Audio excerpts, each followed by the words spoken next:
kababae ko. Siya. May secret affair kami ng office mate ko. Hindi ko matigilan kasi sobrang galing niya sa...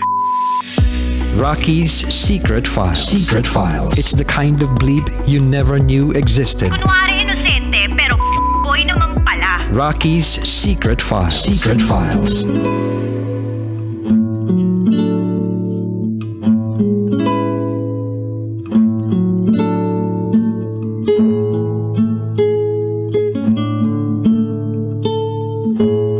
And we're back. Kasama niyo pa rin si DJ Rocky and this is Isay's Secret File. Si Isay na nanghihingi ng advice. Ano bang dapat niyang gawin? Kailan daw nga ba siya magiging fully healed at magiging okay? Hindi niya raw ba deserve maging tunay na masaya? Kailan niya ba mararamdaman at mararanasan yung peace of mind na deserve niya? Hindi niya raw alam kung bakit until now nagsasuffer pa rin siya sa trauma na idinulot ni Mike sa kanya. Ano bang pwede niya raw gawin para maging okay uli? Ayaw naman daw niya mag-rely sa mga gamot na ire-reseta sa kanya ng psychiatrist niya. Hindi raw kasi biro ang gastos at ang emotional distress na pagdaraanan niya. Actually, sabi nga nila magastos talaga ang pagsisik ng counsel, no? Ng mental health expert. So, hindi ko lang din pa sure kung paano yung process sa mga ibang non-government organization na nagpo-provide ng services para sa mental health support. So anyway, pakinggan na po natin yung mga kabisyo nating nag-share ng kanilang mga thoughts, comments, suggestions, and violent reactions. Ito po ang sabi ng ating kabisyo na si Aya. Hi DJ Rocky, magandang gabi sa'yo. Ang masasabi ko lang kay Isay ay kapit lang, laban lang. Ano pa nga bang dapat gawin kundi magpatuloy sa buhay. Siguro, isa rin sa mga nakapagpatrigger sa'yo ay yung pag-check mo ng mga messages ninyo ng ex mo. Ang pinakamagandang gawin talaga dyan ay ang kalimutan na siya at huwag ilagay ang sarili sa mga pagkakataon na makapagpapatrigger ng sakit ng iyong nakaraan. Yun lamang po from Aya. Ito naman ang sabi ng ating kabisyo na si Joanna Lu. Bakit kasi binabalikan mo pa ang convo ninyo? May hinahanap ka siguro kay Jay na kay Mike. Mag-isip ka ng mabuti. Focus ka na lang sa family mo. Kawawa ang anak mo. Iwasan mo na mag-look back lalo na kay Mike. Kaya hindi kayo nagkatuluyan dahil hindi siya ang nakasulat at nakatadhana para sa'yo. Huwag ka nang babalik pa ha? May pamilya ka na. Yun lamang po from Joanna Lu. Thank you so much Joanna Lu. Ito pa sabi ng ating kabisyo na si Tambay Love. Sender, ikaw ang nagpapahirap at nagpapagulo sa nararamdaman at sitwasyon mo. Ang advice ko, kalimutan mo na yung si Mike, move on ka na. Kaya ka nagkakaganyan ngayon. Dahil sa kaya mong lampasan yan. Nalampasan mo na rin naman yan dati. Total, may anak na kayo ni Jay, focus na lang sa anak mo. Doon mo ibigay ang atensyon mo. Closure pang nalalaman, baka mauwi lang yan sa ano.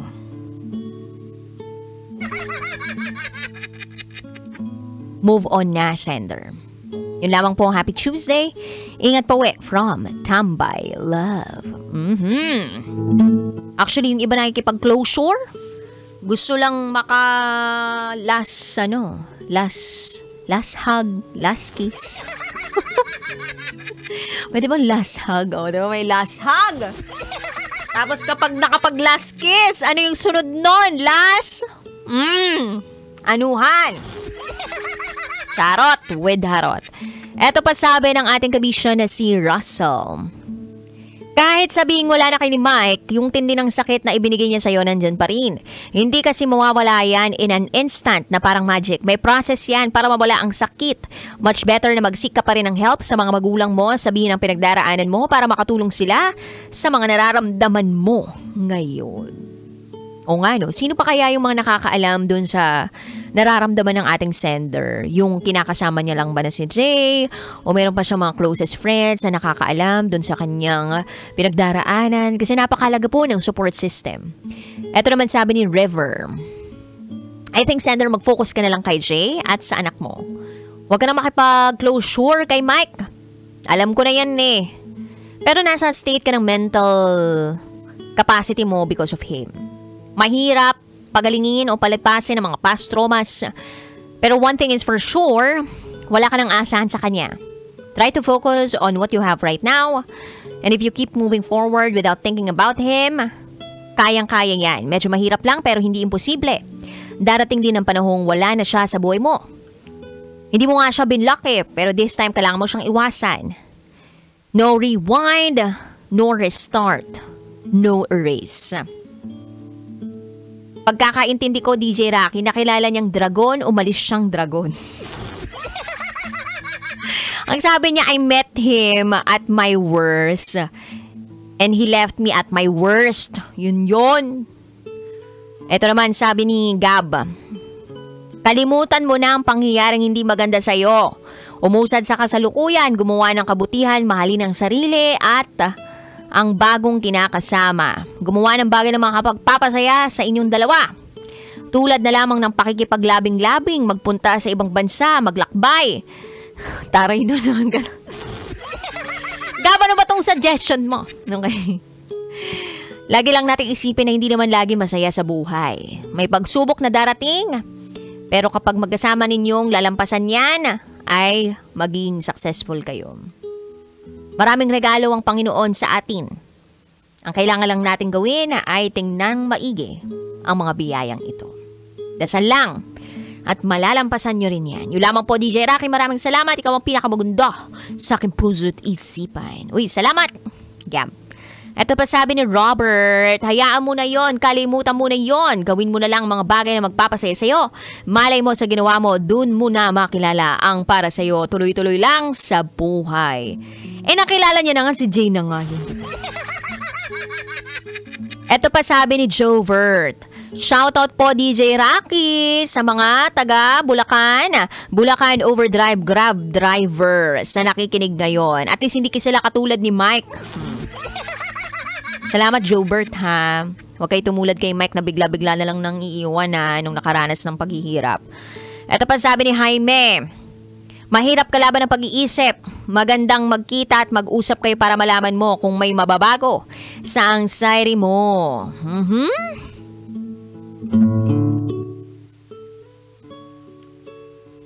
Inisip ko din yun. May magbabago ba kapag nakipagkita yung sender natin dun sa ex niya?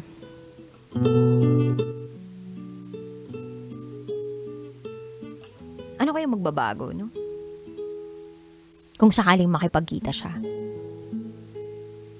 Mas mararamdaman kaya niya na tama yung naging desisyon niya na hindi muna siya nag-social media at nag-move forward sa buhay niya. Or mali yung naging desisyon niya na hindi niya pinroseso lahat ng mga naramdaman niya sa nakaraan niya.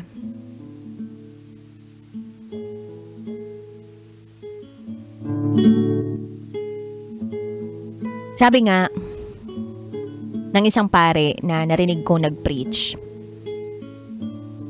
there are two responses na ginagawa ng isang tao kapag siya ay nasa isang hurtful situation or kapag nasasaktan siya. Either F, anong F yun? Fight. Makipaglaban, makipag-away. Makipaghamunan. Magsabi ng tunay na nararamdaman. Etc. Fight, lumaban. At yung pangalawang F daw na response ay Charot. Flight.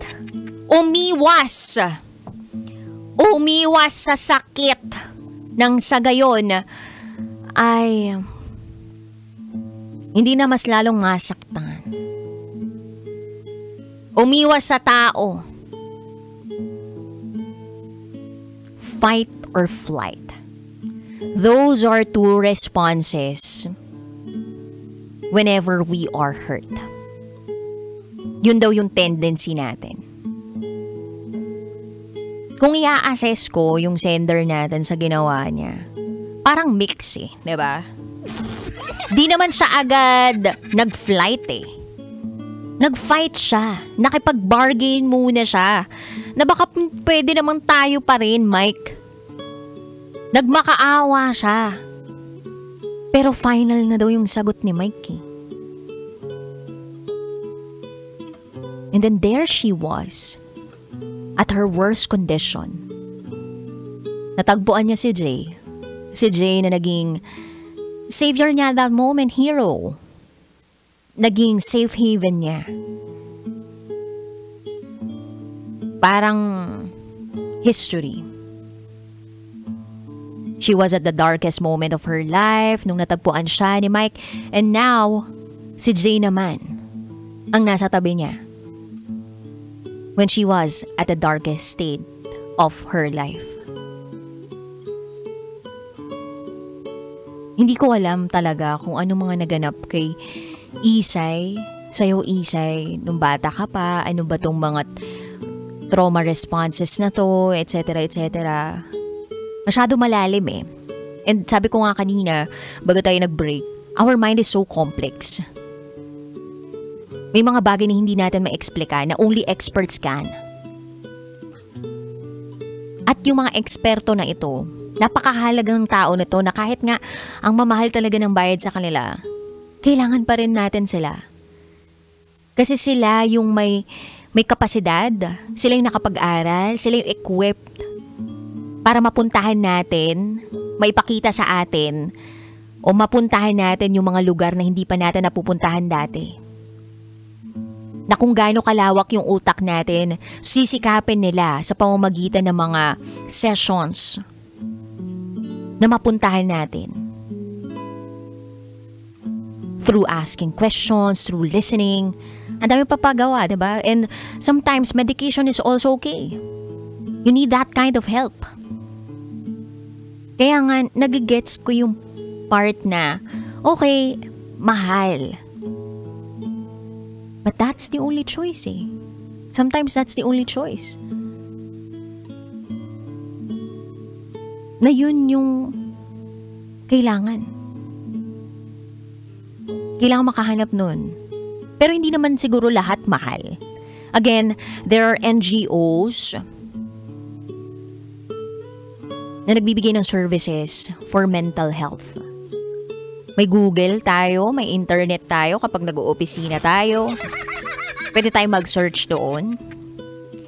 And I appreciate our sender for sharing her story to us. Actually, yung pagbabahagi nga ng nararamdaman niya, ng storya niya, it's already a part of healing and pagpapatawad sa sarili. Maraming pinagdaanan yung sender natin. May mga unresolved issue pa siya na patuloy na nagdudulot ng sakit sa puso niya.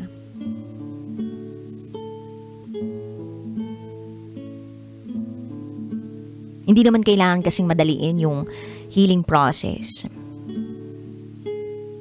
Ang proseso ng paghilom ay hindi linear.